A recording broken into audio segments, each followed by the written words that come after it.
Waduh, ibu saya barusan naik ke atas, ya Allah, ibu saya barusan naik ke atas. Sampai sembunyi-sembunyi di sini saya, Dulur.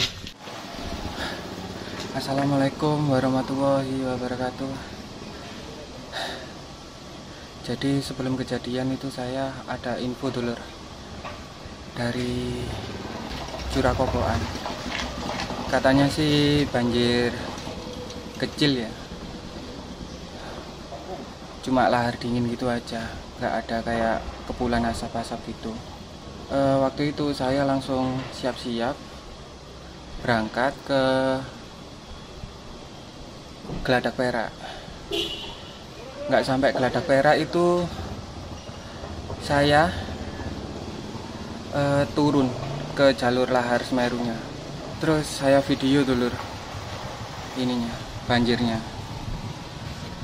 Banjirnya itu cuma kecil, Dulur, kecil, tapi warnanya itu beda dari yang lain. Warnanya itu kayak kecoklatan gitu, kecoklatan kayak gimana itu, kayak kopi susu gitu loh. Terus saya video saya kirimkan teman saya yang ada di tambang pasir sana, kerja di tambang pasir. Pak, banjirnya cuma sedikit kok, cuma kecil. Terus gak lama kemudian kayak ada kepulan asap dari baratnya Geladak Perak, Dulur. Waktu itu saya sempat video, ada di uploadan saya sebelumnya, sempat video. Terus lari aku, Dulur, lari ke warung sini.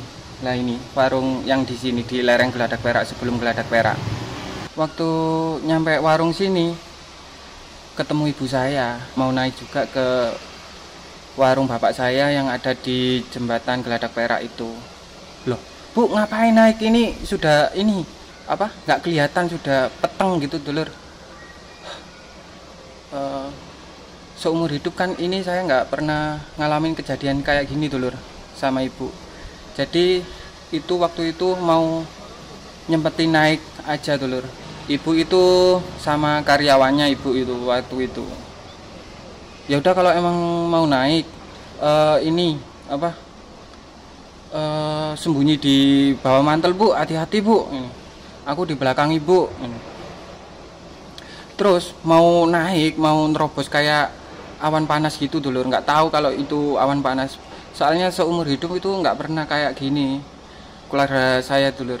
Tiba-tiba saya berhenti, sempat video ya, Dulur.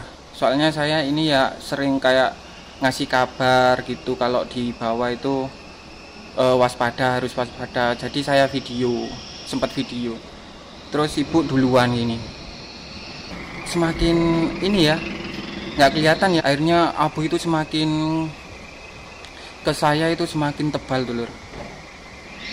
Terus akhirnya saya ingin pulang ke rumah yang kamar kacang, di kafe kamar kacang gitu. Nyampe warung sini di jalan nasional sini, saya teringat ibu saya. Waduh, ibu barusan naik ke atas, ya Allah, ibu saya barusan naik ke atas. Ya Allah, ibu saya barusan naik ke atas. Terus saya balik lagi mau ke atas itu sudah nggak kuat ini, Dulur. Akhirnya saya kembali lagi ke warung sini. Terus saya bertahan hidup di warung sini, Dulur. Di warung sini sama 4 orang. 4 orang itu rumahnya di sana di barat, di daerah Oro-Orombo sama Sepiturang. 4 orang, ada perempuan 1, laki-lakinya 2 seingat saya. Terus akhirnya itu barengan sama kayak petir-petir gitu, Dulur. Petir, abu vulkanik yang panas gitu. Suasananya itu mencengkam, Dulur, mencengkam. Suasananya itu. Kami berempat itu wis panik ya, panik semua. Ada perempuan itu bingung telepon ibunya. Ibunya itu juga ada di sana. Kepikiran ibunya. Terus yang mas-mas itu, yang laki-laki dua yang bawa mobil Grand Max itu, jangan telepon dulu, ini masih banyak petir nih. Selain ada petir itu di atas itu di gunung sini, suaranya itu kayak lava. Saya membayangkan itu lava dari atas dulur. Itu ternyata pohon-pohon yang tumbang sama batu-batu yang longsor gitu. Ternyata posisi itu dengan suara kayak gitu itu saya nggak tahu apa-apa dulur. Saya sempat masuk warung sini. Waktu itu warung sini keadaannya itu lagi tutup, jadi tertutup dulu. Sampai pintu yang hijau ini saya dobrak jedar gitu. Akhirnya bisa ambruk itu dulur. Terus saya masuk, waktu itu abu itu panas-panasnya abu itu, saya masuk, habis saya dobrak. Kita lewat sini.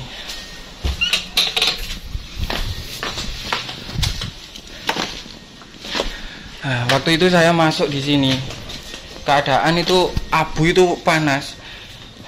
Saya sembunyi ke sini, nyoba sembunyi ke sini. Sampai sembunyi di sini saya dulur. Nah, ini sembunyi di sini. Tetap nggak kuat dulur. Padahal ini ya di bawah itu sudah jalur laharnya itu dulur. Di bawah sudah jalur. Jadi panas dulur. Panas, ini posisinya kayak gini. Panas. Terus saya mau ke sini juga. Mau ke sini. Ini sampai saya dobrak ini nggak bisa. Untung ini nggak bisa. Kalau bisa saya panik di sini, jatuh ke jurang situ dulur. Itu sudah jurang, bawahnya sudah jalur lahar Semeru. Terus akhirnya teman-teman nggak ada yang ngikutin saya keluar lagi gabung sama teman-teman yang korban situ dulur. Gabung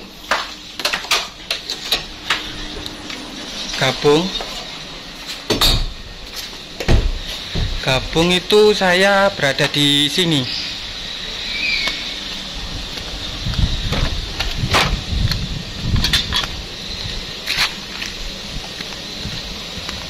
Saya di sini itu berempat itu sudah panik dulur. Sudah panik. Saya berempat itu di sini. Ada yang ucap Allahu Akbar sama adzan. Nah, ini saya berempat itu meluk ini cagak ini dulur. Sambil nyebut-nyebut semuanya wes. Kayaknya saya pikir saya itu kayak aduh pasrah ini kok sudah ambruk semua ini. Oh, ini posisi ambruk ini. Posisi sebelum ambruk ini saya di sini meluk. Terus tiba-tiba ambruk kena abu vulkanik yang tebal itu loh dulur. Kena abu vulkanik yang tebal. Terus ini juga roboh semua ini. Apa? Pohon bambunya roboh semua. Lalu saya sempat di sini, sempat diam sempat diam di sini, nggak kuat pokoknya wis, nggak kuat karena abu vulkanik itu. Nggak sempat bawa masker, cuma pakai mantel sama helm dulur. Karena waktu itu hujan gerimis ya, jadi saya persiapan itu aja. Motor saya taruh sini. Sebelumnya motor saya taruh sini. Motor saya sudah ketindihan abu ya pokoknya. Sudah ketindihan abu. Nyoba pertama keluar itu masih panas dulur. Karena saya panik, motor saya itu saya berdirikan itu, saya mau pulang. dengan keadaan yang masih petang sama abu vulkanik. Saya hidupin motor saya, seret gitu,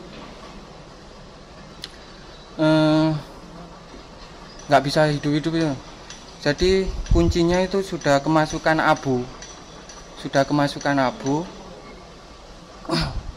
susah pokoknya mau masukin kunci itu tempat kuncinya motor itu. Akhirnya saya bisa. Habis itu saya bawa pulang. Lah kok mau saya bawa pulang itu keadaannya itu sudah ini, pohon yang dari gunung sama tebingnya seberang jalan itu sudah roboh semua sini. Jadi motor saya tinggal di situ wes.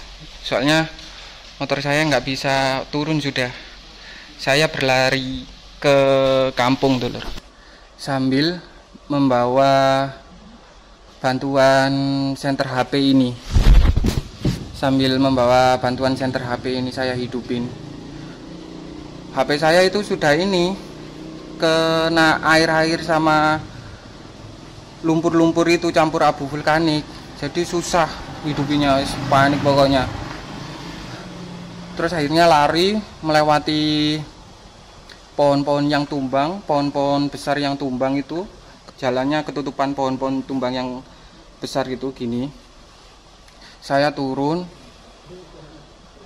Waktu itu saya hampir terpeleset ke jurang.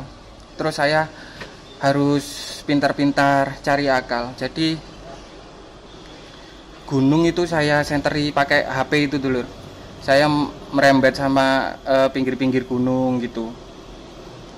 Merembet ke pinggir-pinggir gunung. Waktu itu banjir dari gunung itu besar dulu karena abu vulkaniknya itu menutupi gunung. Jadi seumur-umur ini kalau hujan deras itu di lereng Geladak Perak, di jalan lereng Geladak Perak itu nggak pernah sempat sampai banjir segitu kalau di jalan. Waktu itu banjir juga itu di gunung itu di jalan. Untungnya saya juga nggak terbawa banjir itu. Untungnya kaki saya kuat. Nyampe kampung rumah pertama itu saya panik juga, kepikiran keluarga pokoknya. Waduh, ibu saya semoga sudah sama bapak gini, seingat saya pokoknya. Bapak harus bisa melindungi keluarga gini pokoknya di pikiran saya diam gitu sambil pegang HP-nya itu sudah kena air, susah, layar sentuhnya itu susah dikendaliin. Terus saya turun cari pertolongan, ke bawah lagi cari pertolongan sampai bawah, nggak sampai masjid Kamar Kajang itu saya bertemu dengan ibu saya. Ibu saya itu manggil, itu trio ah. Iya, saya trio bu, saya trio. Soalnya wajah saya ini sudah penuh lumpur, ini penuh abu vulkanik dulu.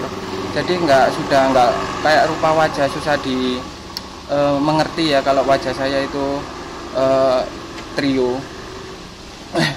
Terus ketemu ibu itu langsung saya peluk dulu. Aduh, kayak nggak pernah ketemu berapa tahun gitu sama ibu kalau kayak gitu. Saya habis ngalamin gitu, ya Allah, ibu saya masih ada. Terus saya turun bu, pelan-pelan turun, sudah nggak, sandal itu sudah hilang semua, sudah sandal itu.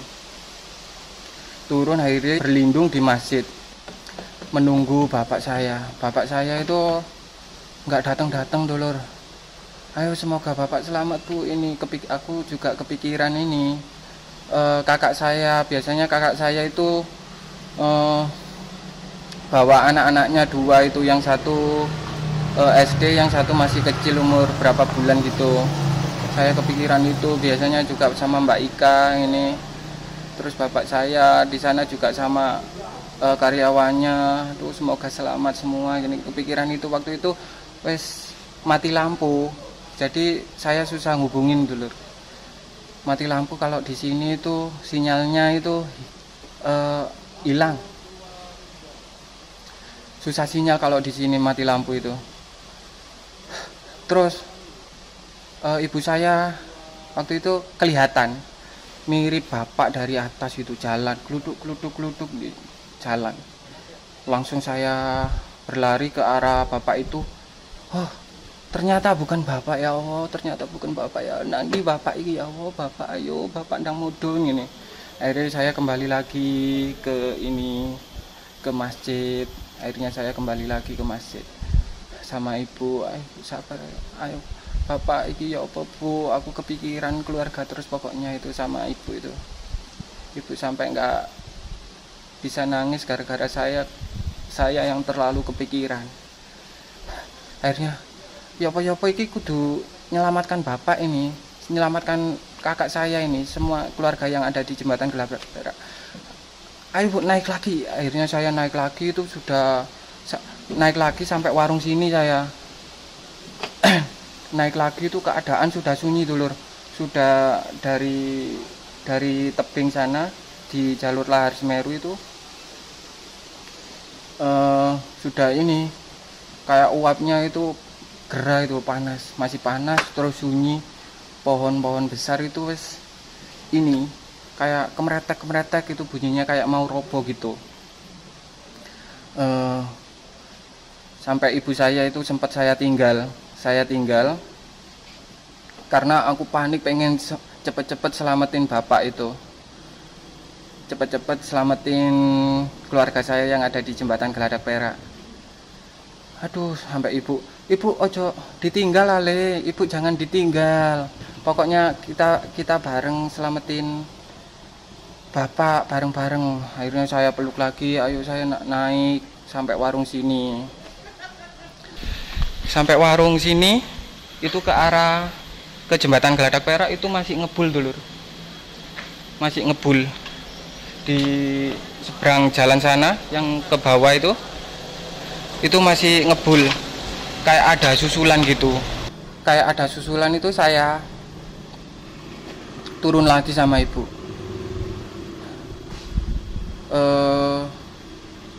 Turun melewati pohon-pohon yang tumbang lagi, turun gini karena takut ada susulan ya Allah. Itu sambil kepikiran ibu, ayo pokoknya selamat bapak sama keluarga di jembatan Geladak. Aduh, sampai kepikiran itu saya. Terus turun nggak sampai rumah pertama dari gunung sini ya, itu ada kayak panggilan tak terjawab gitu dulur. Sinyalnya sudah ada, saya hubungin terus sampai yang nggak berkepentingan dulu ini saya tolaki semua. Terus saya nelpon Mbak Ika, nelpon Mas Sugeng, nelpon Mbak Ika. Terus nelpon Mbak Ika itu bisa diangkat. Mana Mas Sugeng Mbak Ika? Mana Mas Sugeng Mbak Ika? Loh, Mas Sugeng ning dhuwur. Mas Sugeng di dhuwur, aku nggak sampai tanya keadaannya anak kecil itu di mana wes. Mas Sugeng di dhuwur. Waduh. Langsung saya matiin, saya telepon Mas Sugeng. Panggilan tak terjawab sama Mas Sugeng. Akhirnya saya telepon Mas Sugeng itu diangkat dulur. Langsung saya lega itu dulur. Langsung saya lega. Ibu bilang, mana bapak mulai? Suruh ndang turun, ayo turun semua. Wes barang-barangnya, mobil-mobilnya itu tinggalin semua. Ada di uploadan saya sebelumnya pokoknya dulur. Pokoknya saya ndang turun ini. Kenapa kok nggak bisa turun? Karena yang di bawah jembatan Geladak Perak itu lebih parah dulur. Longsornya itu lebih banyak. Juga ini lumpurnya juga masih panas. Longsornya juga besar-besar, pohon tumbangnya juga besar-besar. Jadi jalan itu pohon tumbang ini, jalannya ini pohon tumbang gini, nutupin jalan semua. Akhirnya saya agak lega dulur, agak lega sudah diangkat. Akhirnya saya pulang pelan-pelan sama ibu. Pokoknya semoga selamat yang di atas, ndang turun gini. Saya pulang ke kafe, ke rumah yang ada di kamar Kajang sana.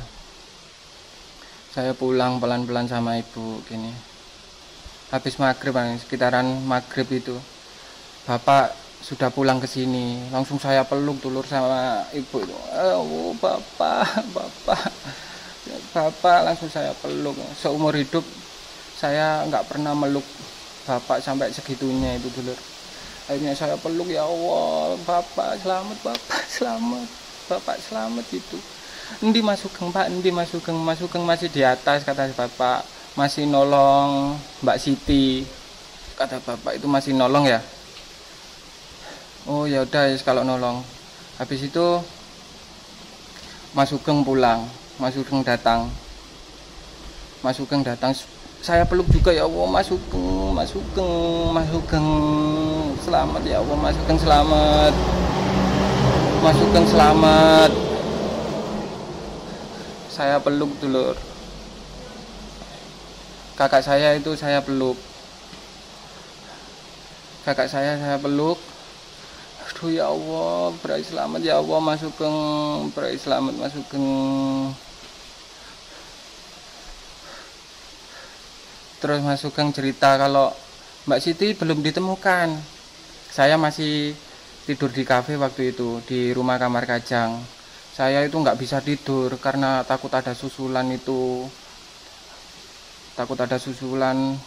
Saya nggak bisa tidur sampai pagi. Akhirnya subuh itu baru bisa tidur saya. Langsung bangun. Bapak saya, ibu saya bangunin. Ayo nyari Mbak Siti.